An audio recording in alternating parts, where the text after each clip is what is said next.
a month ago. Again, an effortless, untroubled jump. But what a great rivalry there will be between these two when they come to the final. And Joyner jumping 6 meters 86. And the medals, I suspect, will be between these three women. And so to the third and final semi-final of the men's 3,000 meter steeplechase.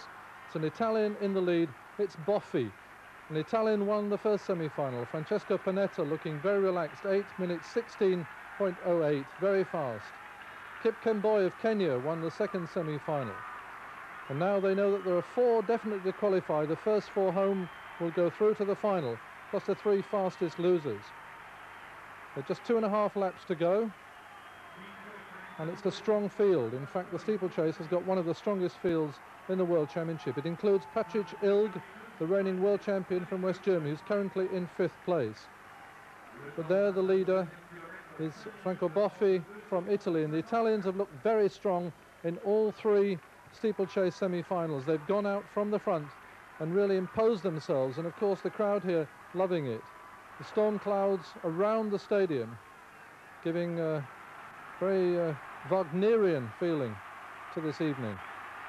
Graham Fell of Canada, former British champion, now resident and a citizen of Canada, in 2nd place, 2nd in the Commonwealth Championships last year. Peter Koech from Kenya, sitting in with the leaders, just being passed now by Ilg, who comes through into 3rd place, and Boffi, with 600 meters to go, beginning to show some signs of fatigue. Someone we haven't seen at all in the field so far is Henry Marsh, many times American champion, who always lurks at the back of the field. He's running alongside Britain's Roger Hackney as they both come through the screen there.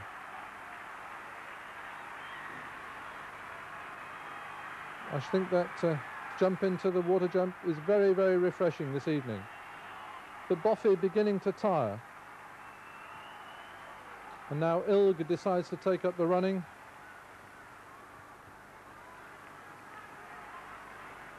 And Regalo there. José Regalo from Portugal leading as they come to the bell. So it's Portugal from West Germany, from Canada, from Peter Koech of Kenya.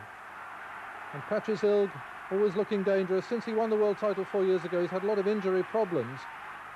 Henry Marsh, so far, not making his usual surge through the field. It really is an extremely high quality.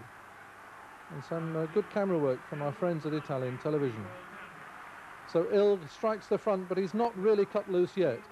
Graham Fell always looks tall and awkward, but he's a good hurdler, an efficient hurdler. Henry Marsh now in 5th place, being passed by the Frenchman Bruno Lestum, who comes through into 5th place. So it's Ilg. Remember, only 4 will qualify for certain. So it's Patrick Ilg who leads. Always devastating in the run-in over the last hurdle. Graham Fell 2nd. Lestum now moving up past Regalo, and Koech outside him. And Lestum catches his ankle. Regalo leaps over him, hurdles him in fact. But the winner is going to be Ilg, with drama all the way behind them. Graham Fell qualifies safely, so does Peter Koech. Regalo managed not to trip, but Henry Marsh is impeded. It stopped his sprint for the line, and it looks like he may not qualify. Well, what dramas as they came down the last 100 meters. It's really been very fast times, outstandingly good quality steeplechasing. So as Ilg came safely over and clear, and that's what you want, Fell on the inside, and Lestum were together. Lestum falls, and Regalo very spiritedly hurdles over him, just gets his left leg over, turns and looks behind him. But Paul Lestum, who might well have qualified, doesn't. It's left to Ilg, Fell and Koech. Ilg's winning time 8:18.73, Fell 8:18.87, and Koech 8:19.28. The women's 400 meters hurdles final.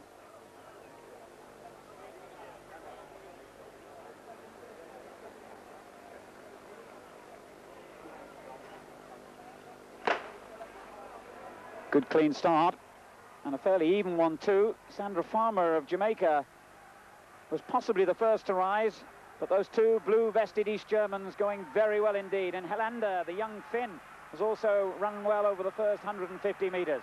But watch for the long-legged Sabine Bush in lane 3, stuttering slightly over the hurdles there. Debbie Flintoff, the Commonwealth champion, running blind out in lane 8 in a good position. Still the yellow vest of Sandra Farmer of Jamaica prominent. And it's those two on the outside and the East Germans on the inside who will lead when they come into the home straight. Debbie Flintoff at this stage just slightly behind the favourite Sabine Bush. Bush over the 9th hurdle. She leads. Sandra Farmer of Jamaica is second place. Flintoff just behind her. Bush stuttered slightly over the hurdle, but now looks strong as she takes gold. Flintoff the silver, and the bronze medal to Cornelia Ulrich of East Germany. 2 out of 3 medals to the East Germans then. The time 53.63, and Sabine Bush, as expected, takes gold in the 400 metres hurdles. Well, Sabine Bush, as usual, has far too much speed for the other athletes. She's a 49-second 400-metre runner, technically still fairly primitive. Sandra Farmer really ran very bravely, and Debbie Flintoff was committed, but there's a tremendous difference in class, and Bush's winning time, 53.62, is a new championship record. And so deservedly, she takes the title of world champion.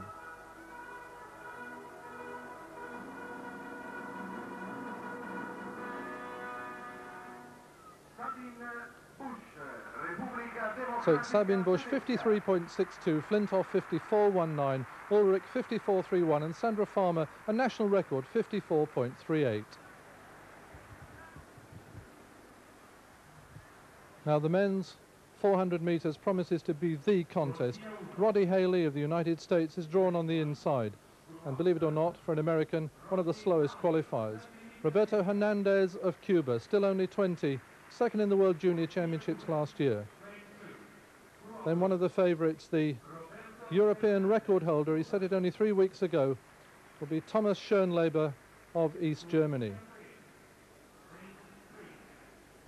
There's Hernandez of Cuba, best ever 44.61.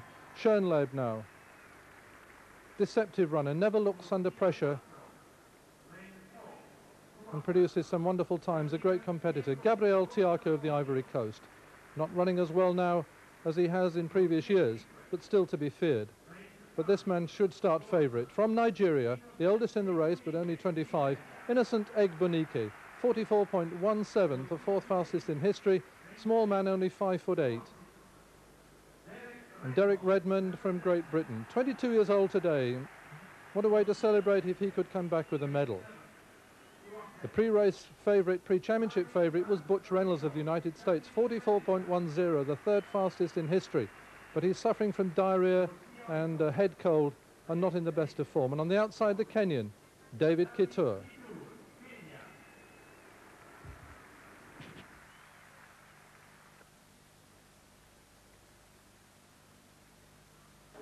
Redmond in lane 6, the final of the men's 400 metres. The highest quality event in terms of depth of any in these championships.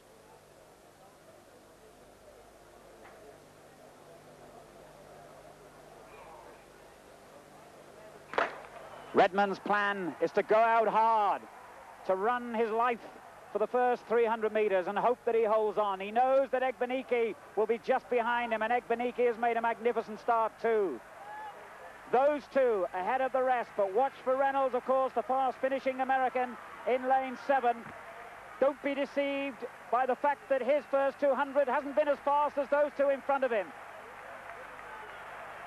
Shoulder to shoulder, Innocent Egbunike and Derek Redmond. Schönleber, the East German, showing well too. Redmond's fading. Schönleber of East Germany and Egbunike, and Reynolds finishing very fast too, nearest to the camera. It could be the East German, Schönleber. It is. Schönleber the gold. The silver to Egbunike. The bronze to Harry Reynolds.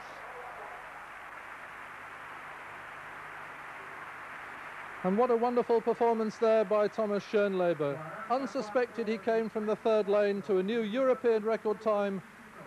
Really wonderful running, 44.33.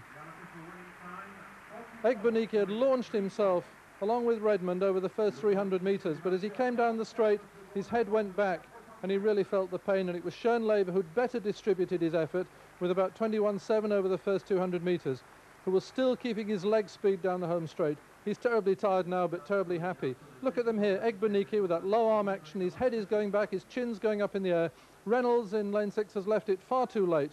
And Schoenle with a short stride, but a rhythmic stride, pounding those arms, keeping moving, keeping rhythmical. It's a great, great victory. He's run very few races so far this season, whereas Reynolds has probably run about 20. I should think Schoenle's not run more than 6. But it's quality that counts. A real grin as he comes over the line. His winning time, 44.33, a new European record from Egbunike, 44.56, and Reynolds 44.8.